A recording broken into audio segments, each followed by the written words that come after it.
BJP के firebrand नेता गिरिराज सिंह ने एक बार फिर से बड़ा बयान दे दिया है। गिरिराज सिंह ने कहा है कि भाई जो पाकिस्तान परस्त लोग हैं उनका वोट हमें नहीं चाहिए। आपको बता दें ये गिरिराज सिंह ने ये बातें कही हैं और गिरिराज सिंह ने भी कहा देश को टुकड़े टुकड़े होते हुए नहीं देख सकता। गिरिराज सिंह ने आगे कहा कि भारत में रहकर पाकिस्तान का गुणगान करने वालों का कभी वोट नहीं मांग सकता मैं और ना ही उनसे कभी वोट हमें चाहिए। इतना ही नहीं, उन्होंने कहा कि पूर्व सांसद शत्रुघ्न सिन्हा से चैलेंज करते हुए उन्होंने कहा कि ये टुकड़े टुकड़े गैंग क्या या लाल झंडा को पसंद है। राष्ट्र विरोधी लोगों का मत लेना पाकिस्तान परस्त लोगों का मत लेना देशद्रोही लोगों का मत लेना जैसे है।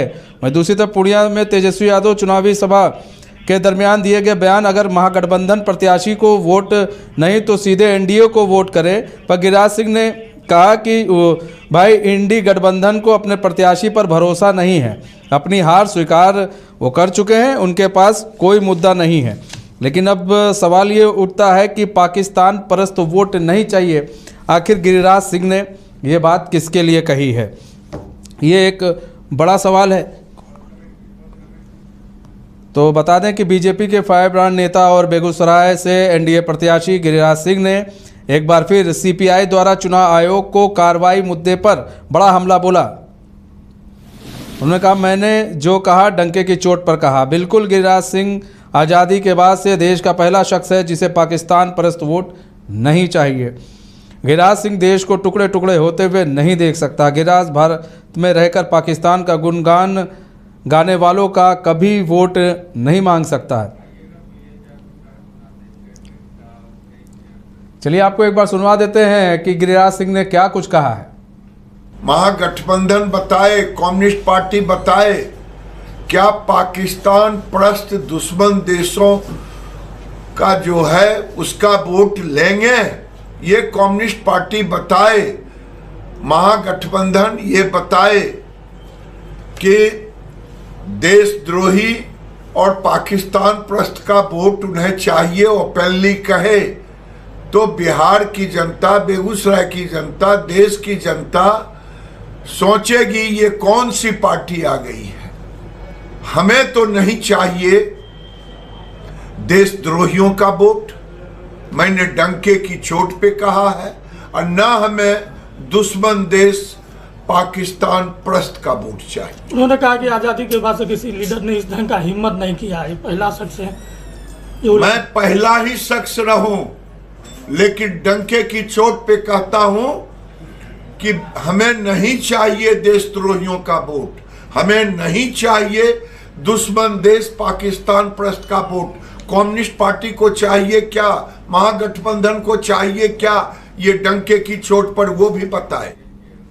ऐसे में कई सवाल अब खड़े हो रहे हैं, उन सवालों का जवाब हम जानेंगे। हमारे साथ हमारे मेहमान जुड़ चुके हैं, निशांत जी जुड़ चुके हैं, कांग्रेस के प्रवक्ता हैं, मनीष यादव जुड़ चुके हैं, जेडीयू प्रवक्ता, राकेश पोद्दार जुड़ चुके हैं, बीजेपी प्रवक्ता। आप सभी मेहमानों का बहुत बहुत स्वागत है। सबसे पहले राकेश पोद्दार जी आप ही का रुख कर लेते हैं। राकेश जी ये बताइए, गिरिराज सिंह ने कहा है पाकिस्तान परस्त लोगों का वोट नहीं चाहिए, जो उनका गुणगान करता है उनका वोट नहीं चाहिए। ये पाकिस्तान परस्त लोग हैं कौन? देखिए, जो देश के अंदर तुष्टीकरण की राजनीति करते हैं उनको पाकिस्तान परस्त बोला जाता है।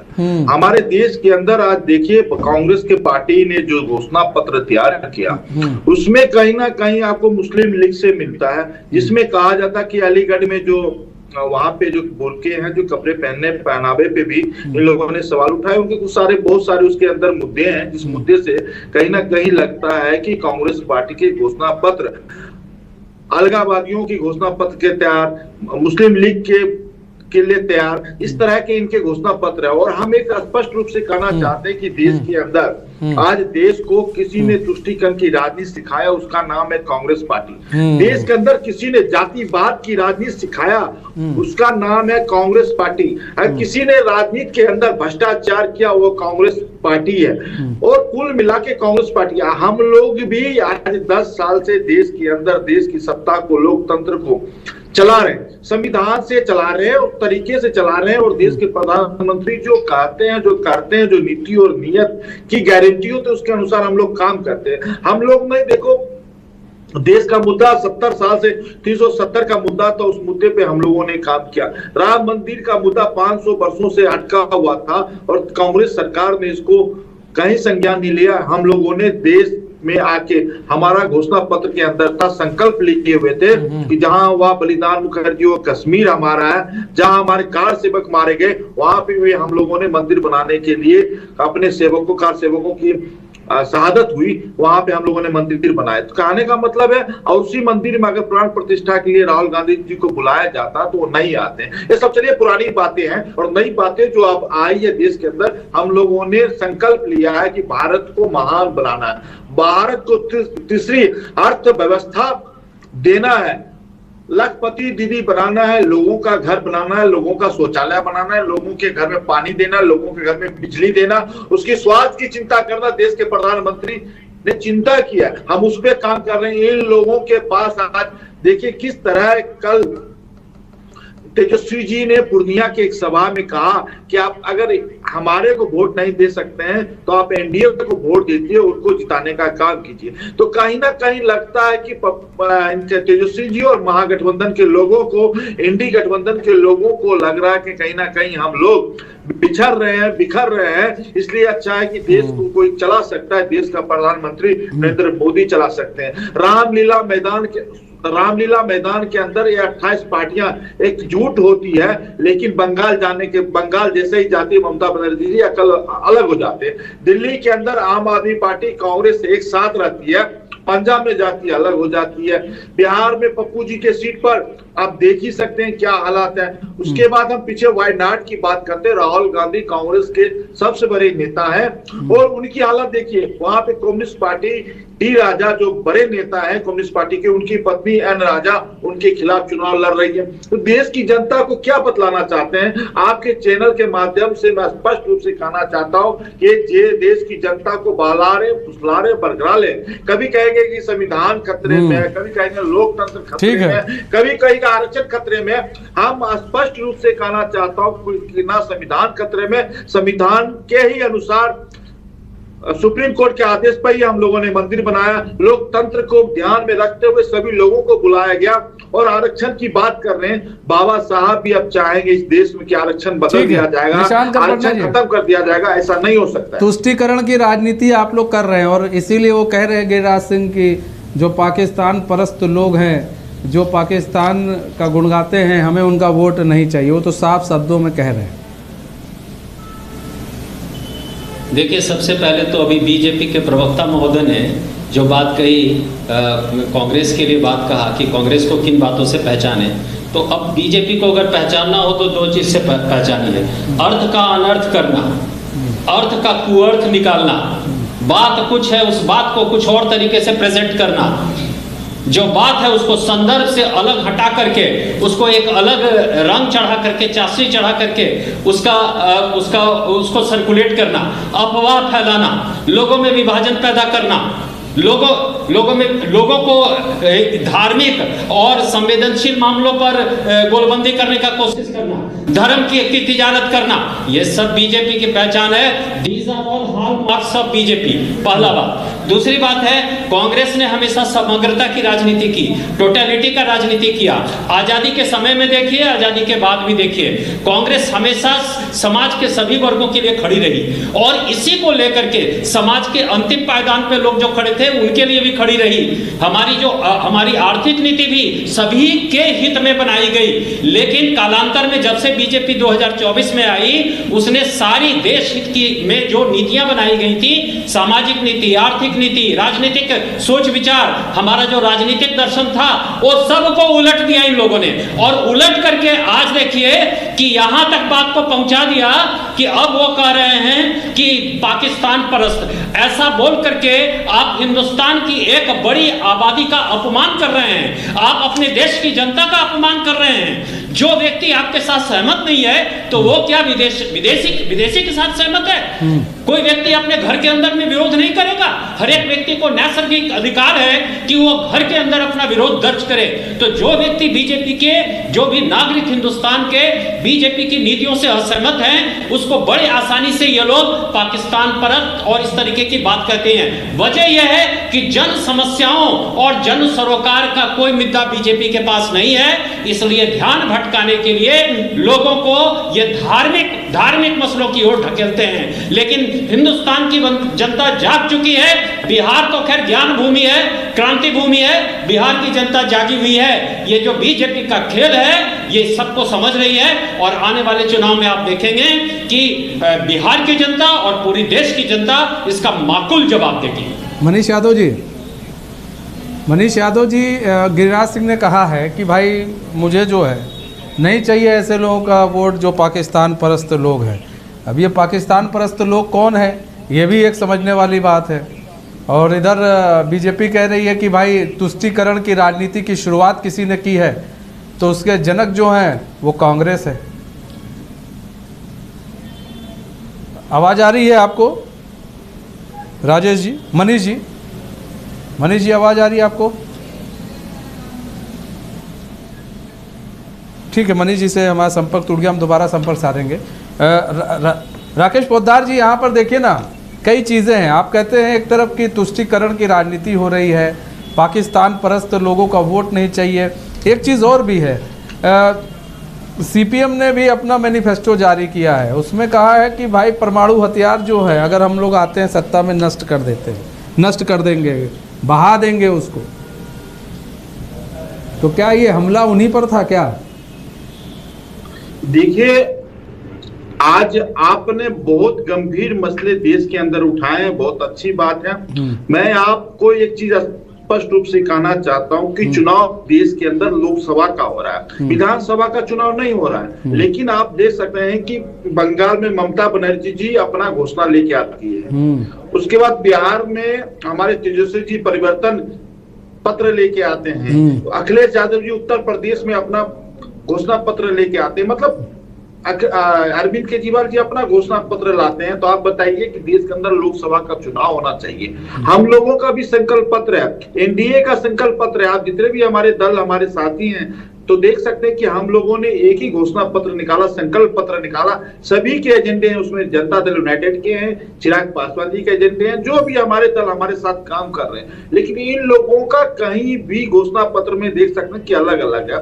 इसीलिए स्पष्ट रूप से लगता है कि तुष्टीकरण की राजनीति करते हैं, अपने हिसाब से अपना घोषणा पत्र अपने प्रदेश में बनाया। सरकार बनेगी लोकसभा में, केंद्र में सरकार, प्रधानमंत्री का चुनाव हो रहा है। और मैं बात कर रहा हूं, ये मेरे भाई साहब बता रहे थे कि राम मनोहर लोहिया जी जो हमारे पूर्वज थे, जो जिन्होंने देश के आंदोलन में कांग्रेस स्वतंत्रता सेनानी भी थे, आंदोलन में खड़े रहे, अंग्रेज भगाने के आंदोलन में। तो मैं कहना चाहता हूं, उन्होंने कहा था कि 1942 में ही जवाहरलाल नेहरू जी की मंशा थी कि देश का बंटवारा और मैं देश का प्रधानमंत्री बनूं।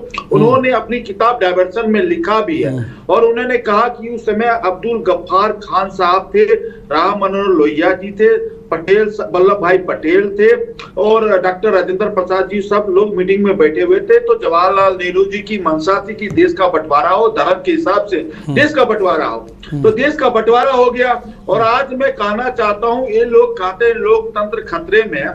1974 में इंदिरा गांधी जी ने क्या नहीं किया, राजनेताओं को जेल भेजने का काम किया, आपातकाल घोषित किया, मीसा ऐसा एक एक्ट लाने का काम किया, जिस कारण से 1974 में आपातकाल हुआ। उस समय लोकतंत्र इनको खतरे में नहीं आ रहा था। 1976 में 5000 साधु और गाय को मारा गया इंडिया गेट के ऊपर, उस समय लोकतंत्र के खतरे में इनको नजर नहीं आ रहा था। 1984 में सिखों को गोली मार की हत्या की गई, उनके गले में टायर डाल के मारने का काम, जिसके जगदीश टैकलर और सज्जन कुमार सजा भोगती हैं, अभी सजा पाए हुए हैं कोर्ट के आदेश पे। तो इन लोगों को लोकतंत्र खतरे में नहीं आता है। किस तरह जंगल राज बिहार के अंदर लालू प्रसाद यादव जी ने कर रखा था, 15 साल उन्होंने, तो उस समय इन लोगों को लोकतंत्र और संविधान खतरे में नहीं आ रहा था। 370 का मुद्दा, उस समय संविधान खतरे में, लोकतंत्र खतरे में नहीं आ रहा था। इन लोगों का स्पष्ट रूप से बता देना चाहता हूं कि ये देश के अंदर तुष्टीकरण की राजनीति करते हैं। आप इतिहास दिखाइए, और इतिहास में मैं बता दूंगा कि ये लोग ने जब भी इनको सत्ता मिला, जनता का जनादेश का दुरुपयोग ही किया है। परिवार को बढ़ाया, तुष्टीकरण किया, जातिवाद किया, उसके बाद भ्रष्टाचार किया। 12 आरोप हैं इन कांग्रेस के नेताओं के ऊपर, जिसमें सोनिया गांधी हो चाहे राहुल गांधी हो, सभी लोग जमानत पे बाहर घूम रहे। हमारे देश के प्रधानमंत्री आज 23 साल से लगभग सत्ता में, 13 साल गुजरात के मुख्यमंत्री रहे, 10 साल देश की सत्ता को उन्होंने संभाला देश के प्रधानमंत्री के रूप में। आप एक भी आरोप प्रत्यारोप उन पे नहीं लगा सकते। 24/7 वर्क उन्होंने काम किया, एक दिन भी छुट्टी नहीं दी। उसके बाद आज देख लीजिए, आज भी उनका तत्पर लगा है कि देश किस तरह महान बने। निशांत करपटने जी, एक सवाल है, निशांत करपटने जी, एक बड़ा सवाल जो है गिरिराज सिंह ने उठाया है भाई, और समझना भी पड़ेगा। गिरिराज सिंह ने कहा कि मैंने एक मंच से कहा भाई देशद्रोहियों, पाकिस्तान परस्त लोगों का मुझे वोट नहीं चाहिए। अच्छा, सीपीआई के लोग गए चुनाव आयोग से शिकायत कर दी। अब इसमें शिकायत करने वाली क्या बात थी? क्या चाहिए? वो ये पूछ रहे हैं क्या इंडी गठबंधन को चाहिए पाकिस्तान परस्त और ऐसे क्या देशद्रोहियों का वोट चाहिए? सुनिए श्रीमान, ये बात को समझने का, ये कहना इस बात में झोल है। अभी बात को समझने का फेरा है। कैसे बात को समझने का फेरा है? कभी कहते ना इशारों में। अब देखिए इशारों में अब इन्होंने जैसे पाकिस्तान परस्ती की बात कर दी, तो पाकिस्तान परस्ती हिंदुस्तान में कहां से खोज रहे हैं? अरे हिंदुस्तान में तो वही लोग जो रहा वही हिंदुस्तान।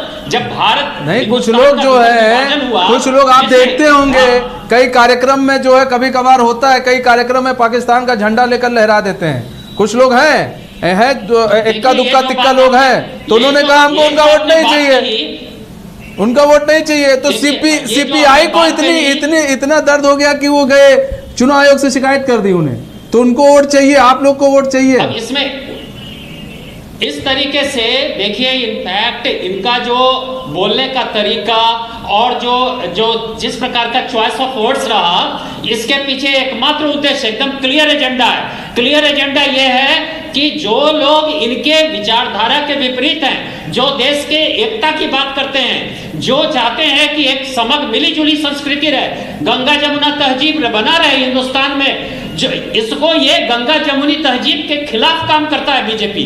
तो ये इसके खिलाफ काम करने के क्रम में अब इसको ये कैसे बदनाम करेंगे? ये मिलीजुली संस्कृति को कैसे दागदार बनाएंगे? तो दागदार बनाने के लिए इस प्रकार के जुमलों का प्रयोग करते हैं। ये कुछ नहीं, इनकी जुमलेबाजी है। ये इनकी जुमलेबाजी है। और चूंकि जुमलेबाजी थी तो जुमलेबाजी रहने देते, चुनाव आयोग तक पहुंचने की क्या जरूरत थी सर?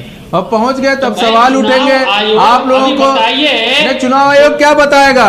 चुनाव आयोग से आप ये पूछेंगे, कहेंगे कि जी गिरिराज सिंह ने कहा है पाकिस्तान परस्त लोगों का वोट नहीं चाहिए, तो चुनाव आयोग भी क्या कहेगा आपसे? बताइए। मॉडल कोड ऑफ कंडक्ट क्या कहता है? क्या कहता है? मॉडल कोड ऑफ कंडक्ट ये कहता है धार्मिक उन्माद ना फैलाएं, धार्मिक उन्माद ना फैलाएं, किसी प्रकार का धार्मिक उन्माद ना फैला, ये कहता है ना। ये थोड़ी ना कहता है कि पाकिस्तान परस्त वोट चाहिए ये कहो, या पाकिस्तान परस्त वोट नहीं चाहिए ये नहीं कह सकते। ये धार्मिक उन्माद थोड़ी ना है। दुअर्थी भाषा के जरिए, दुअर्थी भाषा के जरिए, सांकेतिक भाषा के जरिए, एक छुपे तरीके से राजनीति भी दो ही चीज से बनी है। सुनिए ना, सुनिए ना, अरे बताइए, जिसको वोट देने का अधिकार है, राजनीति भी दो चीज से बनी है सर। के नागरिक हैं जो देश में बसे हैं, आप उनको कैसे पाकिस्तान का कौन कह रहा है सर? वो उन्होंने कहा मुझे पाकिस्तान परस्त लोगों का वोट नहीं चाहिए।